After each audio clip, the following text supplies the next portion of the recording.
मित्रांनो, हा जो स्मार्टफोन आहे ना, तो सॅमसंगचा सगळ्यात भारी नाही तर अँड्रॉइडच्या सिरीज मधला सगळ्यात बेस्ट स्मार्टफोन लॉन्च होत आहे. इव्हन हाच स्मार्टफोन नाही, यासोबत अजून 2 स्मार्टफोन लॉन्च होत आहे. सॅमसंग S26, S26 प्लस आणि S26 अल्ट्रा. असं युनिक काय आहे या स्मार्टफोन मध्ये जे बाकीच्या अँड्रॉइडच्या सिरीजच्या स्मार्टफोन मध्ये नाहीये.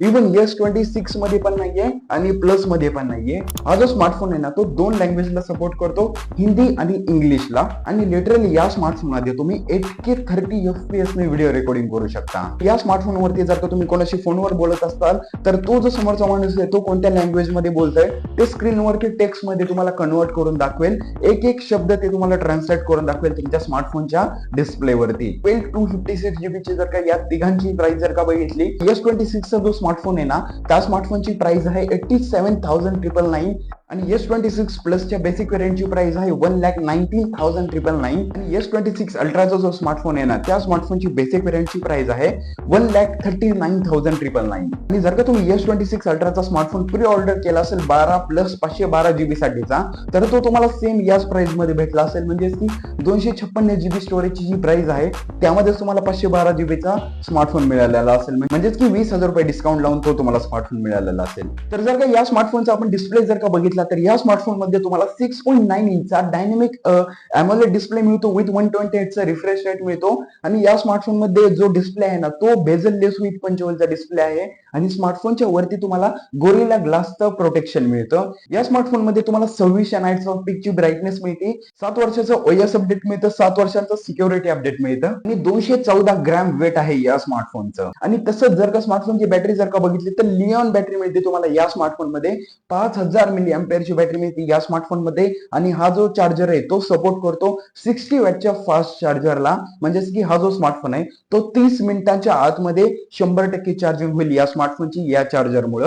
15 वॅटचं वायरलेस चार्जर सपोर्ट करतो या स्मार्टफोनला आणि 4.5 वॅटचं रिव्हर्स वायरलेस चार्जिंगचं पण सपोर्ट मिळतं या स्मार्टफोन मध्ये. हा जो स्मार्टफोन आहे ना, तो IP68 च्या वॉटर रेजिस्टन्सला सपोर्ट करतो. 1.5 मीटर डेप्थ पर्यंत हा स्मार्टफोन जरी पाण्यामध्ये पडला तरी स्मार्टफोनला काहीच फरक पडणार नाही.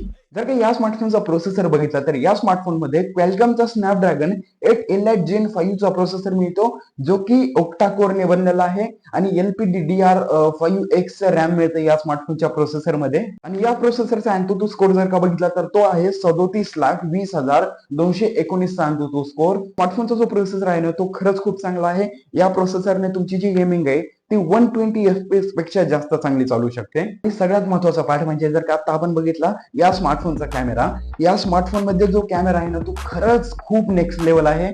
कारण की मेन जो कॅमेरा आहे ना या स्मार्टफोनचा, ते तुम्हाला 4 कॅमेरा मिळतात. क्वॅड कॅमेरा सेटअप मिळतो या स्मार्टफोन मध्ये आणि फ्रंट कॅमेरा वेगळा मिळतो.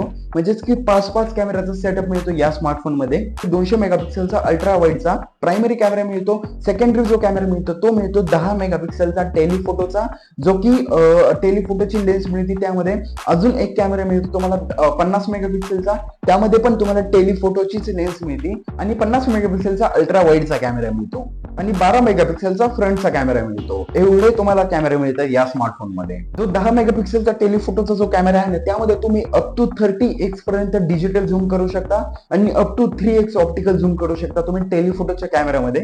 आणि 50 मेगापिक्सेलचा जो सेपरेट टेलिफोटो लेन्स वाला जो कॅमेरा आहे ना, त्यामध्ये तुम्ही 100x डिजिटल झूम करू शकता आणि अप टू 3x तुम्ही ऑप्टिकल झूम करू शकता. लिटरली 100x झूम तुम्ही टेलिफोटोच्या कॅमेरामध्ये करू शकता. प्रायमरी जो कॅमेरा आहे ना, तो 1.4 एपरेचरने बनलेला आहे. सेकंडरी कॅमेरा जो आहे ना, तो 2.4 एपरेचरने बनलेला आहे. आणि फ्रंट जो कॅमेरा आहे ना 12 मेगापिक्सेलचा, तो पण 2.2 एपरेचरने बनलेलाच आहे. फ्रंट कॅमेऱ्याने तुम्ही जास्तीत जास्त 4K 30 FPS ने व्हिडिओ रेकॉर्डिंग करू शकता, HDR व्हिडिओ रेकॉर्डिंग करू शकता. आणि मेन कॅमेरामध्ये तुम्ही 8K 30 FPS ने व्हिडिओ रेकॉर्डिंग करू शकता, HDR व्हिडिओ रेकॉर्डिंग करू शकता, 4K 30 FPS ने व्हिडिओ रेकॉर्डिंग करू शकता. आणि या दोन्ही कॅमेराज मध्ये ना तुम्ही स्लो मोशन व्हिडिओ रेकॉर्डिंग करू शकता, पोर्ट्रेट्स व्हिडिओ सुद्धा तुम्ही यामध्ये करू शकता. जेवढे स्मार्टफोन मध्ये AI चे फीचर नाही आहेत तेवढे स्मार्टफोनच्या कॅमेरामध्ये तुम्हाला AI चे फीचर मिळतात. जर का तुम्हाला या स्मार्टफोनची कॅमेराची क्वालिटी चेक करायची असेल तर डिस्क्रिप्शन मध्ये मी 1-2 दिवसामध्ये लिंक टाकतो, तिथून जाऊन तुम्ही या स्मार्टफोनच्या कॅमेराची क्वालिटी इन डिटेल मध्ये चेक करू शकता. आणि स्मार्टफोन प्राइसच्या अनुसार त्या स्मार्टफोन मध्ये तुम्हाला इतके जास्त फीचर्स मिळतात, त्यामुळे स्मार्टफोन ऑल ओव्हर चांगलाच आहे. S26 अल्ट्राचा जो स्मार्टफोन आहे ना, तो या दोन्ही बाकीच्या स्मार्टफोन पेक्षा तर नक्कीच चांगला आहे. म्हणजेच की S26 आणि S26 प्लस पेक्षा पण चांगलाच आहे नक्की. तर हा मित्रांनो, आजच्या पुरते एवढंच ठेवूया. जर का तुम्हाला हा व्हिडिओ आवडला असेल तर व्हिडिओला नक्की एक लाईक करा जर का व्हिडिओ थोडासा जास्त आवडला असेल तर चॅनलला नक्की सबस्क्राईब करा. भेटूयात अशाच एक नेक्स्ट व्हिडिओ कंटेंट सोबत. आणि हा जो नेक्स्ट व्हिडिओ होणार आहे तो S26 अल्ट्रा च्या कॅमेऱ्याला आपण पूर्ण डिटेल मध्ये बघू पुढच्या व्हिडिओमध्ये. तोपर्यंत नक्की लक्षात ठेवा. Tata bye bye good bye.